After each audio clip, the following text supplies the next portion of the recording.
bem-vindos à Maldição de Cassandra. Antes de começar o episódio, tenho que fazer uma correção a um erro. Portanto, é uma errata. Que disse no episódio de terça-feira, em que referi que o Hezbollah operava no sul da Síria. Não opera nada no sul da Síria, opera no Líbano e Israel quer fazer do sul da Síria uma zona tampão, o que leia-se nas entrelinhas, quer ocupar o sul do Líbano. Não é da Síria, é do Líbano. Estou com a Síria na cabeça, não sei porquê. Pronto. É evidente que é no Líbano, toda a gente sabe que é no Líbano. Peço desculpa do erro, errata, feita está. O episódio de hoje está relacionado com o luto, a perda.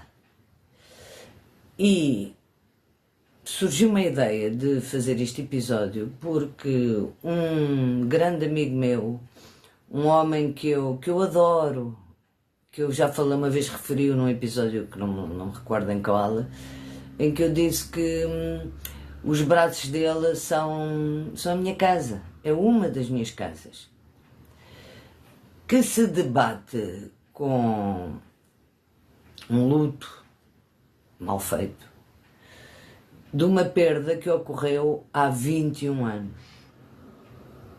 Um grande amor que, de uma forma abrupta, num acidente, morreu. E o meu amigo, pelos vistos, está agora a debater-se com as consequências de um luto mal feito. Todos nós já enfrentamos perdas físicas, mortes de pessoas que nos são caras.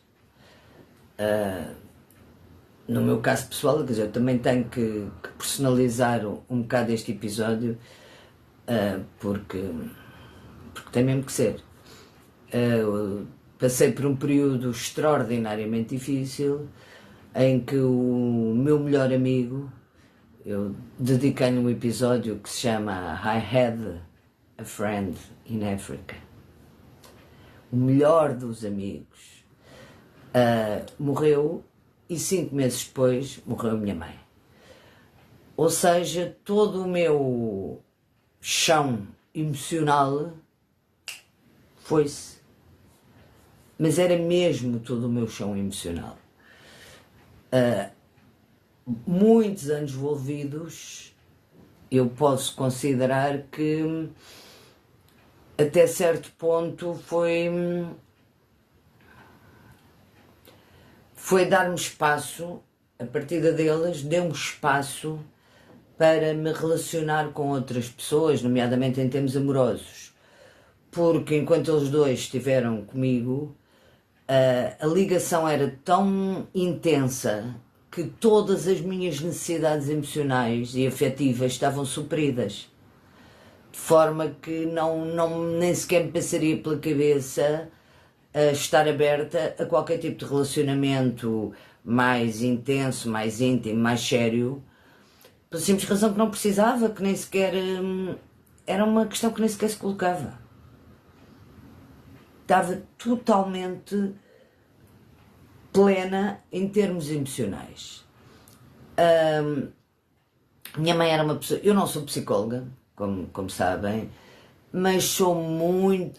Mamei no leite da minha mãe uma sensatez e uma forma de estar na vida bastante pragmática relativamente a estas coisas.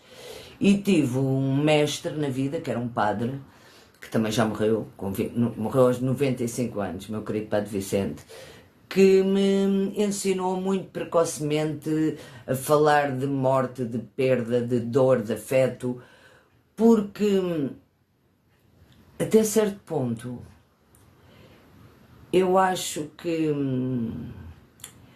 a dor também pode ser viciante. Isto são processos inconscientes, as pessoas, ninguém escolhe viver com dor, mas acontece. E, e é como uma pessoa anda sempre carregada e um peso enorme e sem querer viver num círculo vicioso e perverso de autocomiseração, autocompaixão, dor e não saber sair dali. Eu estava a dizer que minha mãe era muito pragmática e eu lembro-me quando esse meu amigo morreu, o Zé, morreu uma segunda-feira, lembro perfeitamente, assim, tal como a minha mãe também foi assim. E eu lembro que no sábado seguinte fui tomar café com a minha mãe, ainda profundamente atordoada, ponta acima, ponta abaixo, nada arranjada, nem de perto nem de longe. E eu lembro que a minha mãe olhou para mim e disse: eu não vou tomar café contigo nessa figura. E eu disse: oh mamã, mas eu não me apetece arranjar-me, o Zé morreu há tão pouco tempo. E a minha mãe olhou para mim com aquele ar do género, estás louca, e só me disse: a viver e a morrer, e tu já tens mais do que idade para entenderes isso perfeitamente, portanto deixa de histórias. Às vezes é preciso um abanão. Também há uma coisa que eu descobri quando a minha mãe morreu. Não descobri quando foi o Zé, descobri depois, 5 meses mais tarde, que a única forma de honrar os que partiram e que nós amamos e continuamos a amar e que nos amaram é sermos felizes. Não há outra forma de honrar quem já foi e que nos amou e que de alguma forma ainda nos ama, porque a morte não é mais do que passar uma cortina. Não. E esta parte física está programada para acabar. Por isso, uns mais depressa, outros menos depressa, uns mais abruptamente, outros como uma vela que se extingue, mas está programado para acabar. De forma que a única maneira mesmo, mas eu sinto mesmo isto, eu tenho prazos de luto de 1 ano, eu sei. E quando foi o Zé percebi-o lindamente. Nós tínhamos uma música e eu de vez em quando punha essa música a tocar e entrava num pranto desconsolado total. Tirava. Eu não gosto de chafurdar feridas. Acho que faz mal. Houve um dia, mais ou menos 1 ano envolvido, em que pus essa música a tocar e tudo o que me veio foi um sorriso, foi uma doçura das memórias gigantes e maravilhosas. Se eu tenho saudades de vez em quando, tenho. Se me faz falta, adoraria que estivesse ao pé de mim ainda, e a minha mãe também, e todos os outros. Não estão, a vida continua. E só posso agradecer ter tido a oportunidade de ter sido tão amada, tão amada, tão amada, e de ter amado tanto, e de ter rido tanto, e de ter tido tanta cumplicidade com 2 pessoas excepcionais que me amaram. O Chico Buarque tem uma parte de uma das músicas dele que diz: se eu demorar uns meses, convém às vezes você sofrer, mas passado 1 ano eu não o vindo, põe a roupa de domingo e pode-me esquecer. Pior e mais duro é o luto de pessoa viva. Mas isso será um episódio à parte, porque tem muito que se lhe diga. Saber deixar ir, falei disso há pouco tempo também, é a 8ª acima. Libertar. Porque de qualquer... Ainda há mais uma coisa. Aprender a viver bem e com felicidade e com alegria, sem a companhia, às vezes, de pessoas que o nosso coração ainda reclama, também é saber resistir à frustração. posso dizer que se eu não tivesse resistência à frustração, eu passei uma fase na vida em que comi o pão que o diabo amassou.